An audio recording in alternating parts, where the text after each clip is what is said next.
Olá, queria falar um pouquinho sobre o coronavírus, não do ponto de vista médico, porque eu sou psicólogo, mas sim exatamente do ponto de vista psicológico, de que como isso tem mexido com as pessoas e como a gente tem que ser muito cuidadoso para não entrar numa correnteza de fantasia epidêmica que cause mais prejuízo à fantasia que a gente tem sobre o problema do coronavírus do que o próprio coronavírus. Quando ele surgiu na China, as pessoas estavam despreparadas para poder lidar com aquele tipo de situação e aquilo estava mexendo com o imaginário de toda a população ali local. Aquele lance de vir de um mercado, de ser um vírus que vem do bicho, do morcego, tudo isso mexe com o imaginário, né? Aquela coisa de poções mágicas, de asa de morcego, tudo isso mexe com a gente como se fosse uma coisa que beira o sombrio. Então, aquilo vai evocando dentro da gente imagens meio irracionais da real gravidade da coisa. Na medida que for estudando, entendendo que tinha uma letalidade maior para pessoas mais idosas, que de modo geral são mais suscetíveis a problemas respiratórios, a gripes, e isso se torna letal para elas, de fato.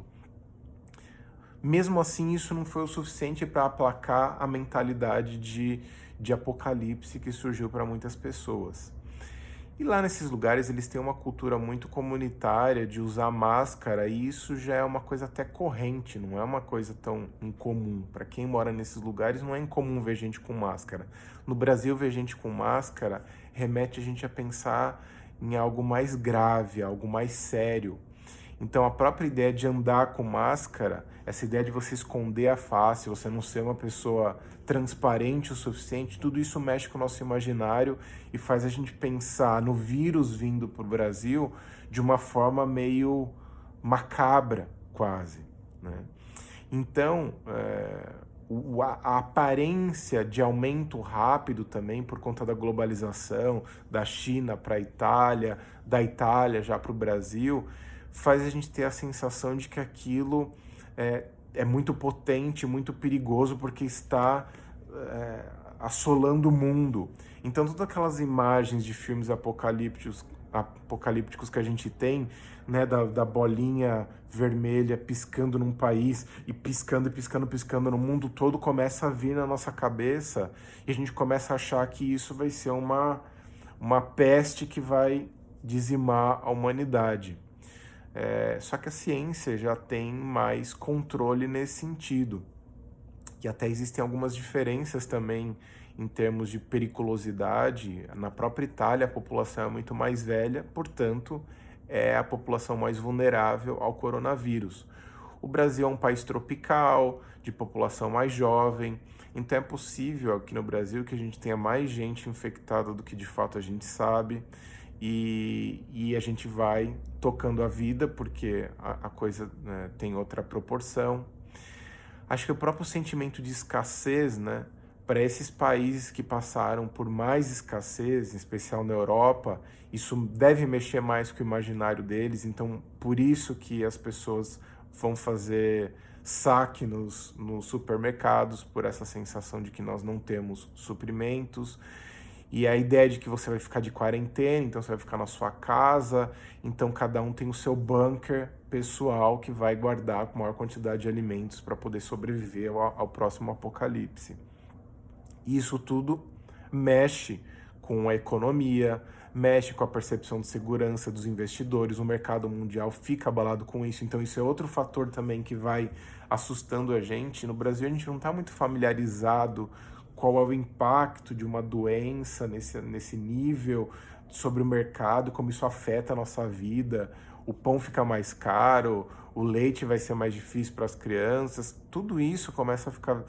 A gente não tem muita noção.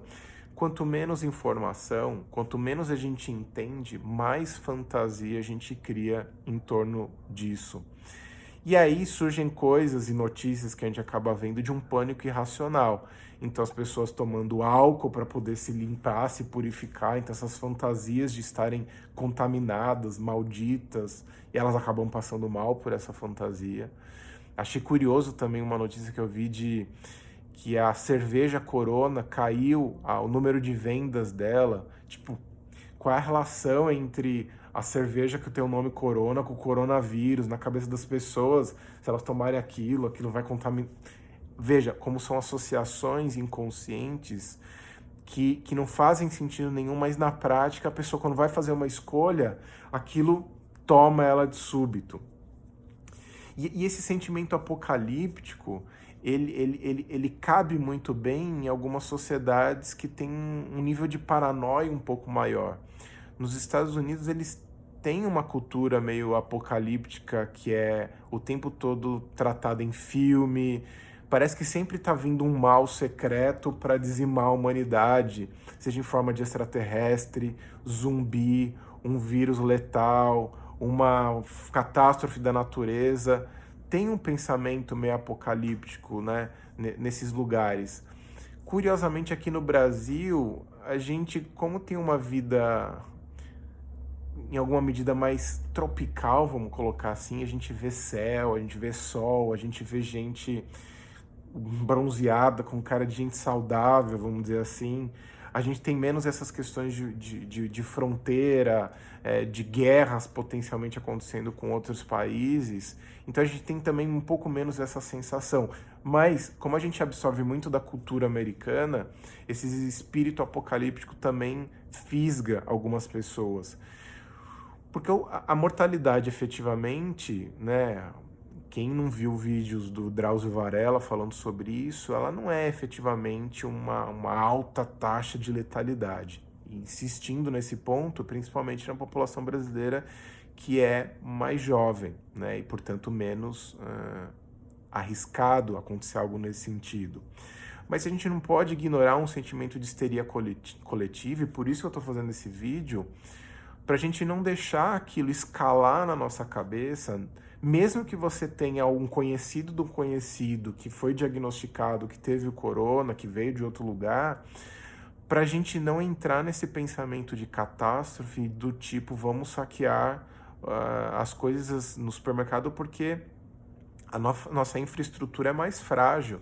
Se a gente começar a fazer esse tipo de coisa, eu fiquei me perguntando, se tivesse alguma coisa nesse sentido, eu vou para o supermercado? Não vou para o supermercado. Mas se todo mundo começa a ir para o supermercado, as pessoas passam a ter a sensação de que elas também têm que ir para o supermercado, senão elas vão ficar de fora. E esse é o efeito cadeia meio apocalíptico e irracional que as pessoas têm, e todo o sistema de cadeia produtiva acaba ficando comprometida, como aconteceu, por exemplo, com máscaras. As pessoas querem usar mais máscaras do que usavam, sendo que todo mundo já diz que lavar a mão e seguir mantendo a higiene normal é mais seguro do que necessariamente a máscara, que não necessariamente protege a gente nesse sentido. Então, como eu fiz várias perguntas, eu pedi várias perguntas no Instagram, eu tô falando sobre em cima das perguntas que me fizeram. Gente falando de algumas crendices, se rezar, se passar unguento, se tomar floral daquilo outro vai resolver. Calma, gente, né? A gente tá falando de vírus, essas coisas não são tratáveis nesses termos. E existem doenças mais perigosas no Brasil que a gente nem dá tanta atenção.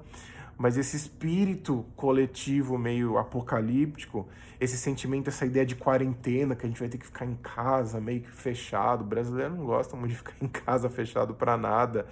A gente tem um elemento subversivo interessante, né? De não vou ficar em casa. E eu acho que a gente tem que viver a vida desse jeito. Como o Drauzio Varela falou num dos vídeos dele, procurem coronavírus Drauzio Varela, siga sua vida normal, tendo uma higiene maior, nesse sentido, não fique espirrando na cara dos outros, nem deixe os outros espirrarem na sua cara.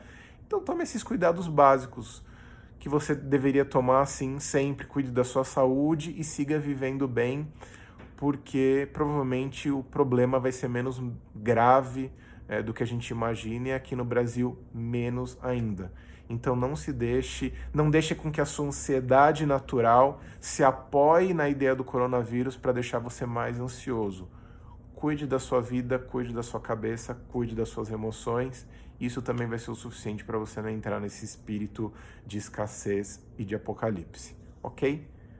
Vamos em frente, seguindo com a nossa vida.